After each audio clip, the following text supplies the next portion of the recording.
بسم اللہ الرحمن الرحیم۔ السلام علیکم بچوں، آج ہمارا سبق ہے نیوٹن کا کارنامہ۔ نیوٹن کا کارنامہ کا سبق ہم نے پڑھا۔ آج اس کی ہم فرہنگ میں سوال کریں گے، الفاظ اور معنی معلوم کریں گے، لفظوں کے معنی۔ یہ کلاس 7ویں ہے اور سبجیکٹ اردو ہے۔ اردو میں آج ہمارا جو ٹاپک ہے وہ ہے الفاظ اور اس کے معنی۔ اس میں پہلا لفظ ہے کشش ثقل۔ کشش ثقل کا مطلب ہے وہ کشش جس سے اجسام زمین کے مرکز کی طرف مائل ہوتے ہیں۔ پیشرو، پیشرو کا مطلب ہے آگے آگے چلنے والا۔ تناور پودا، تناور پودا کا مطلب ہے موٹا تازہ پودا، بڑا پودا۔ نشو نما، نشو نما کا مطلب ہے پھلنا پھولنا۔ بلوغت، بلوغت کا مطلب ہے جوانی، بالغ ہونا۔ بطن، بطن کا مطلب ہے پیٹ، شکم۔ لاغر منے، لاغر کا مطلب ہے دبلا پتلا کمزور۔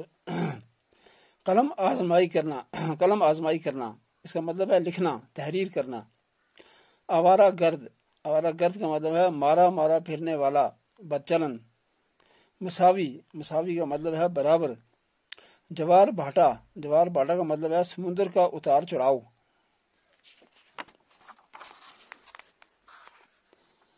اربا، اربا کا مطلب ہے چار۔ فرار حاصل کرنا، فرار حاصل کرنا کا مطلب ہے بھاگ جانا۔ دریافت، اس کا مطلب ہے کوئی نئی چیز لانا، کوئی نئی چیز لانا، کسی نئے خیال کو دنیا میں لانا۔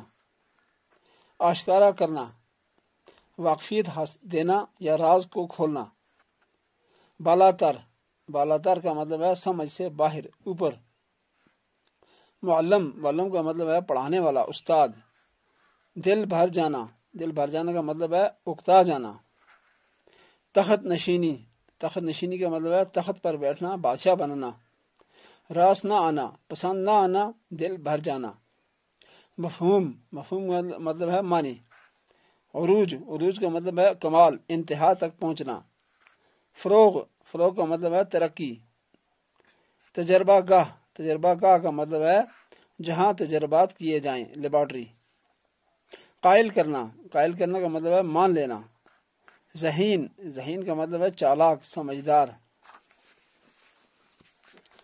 اس کے بعد ہے تسکین، تسکین کا مطلب ہے سکون، دلی خوشی۔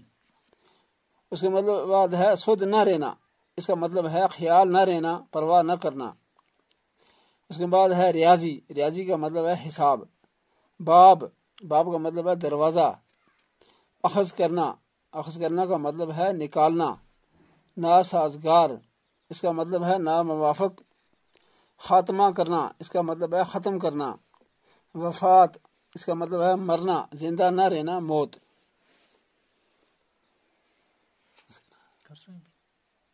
کب یہاں ٹھیک ہے۔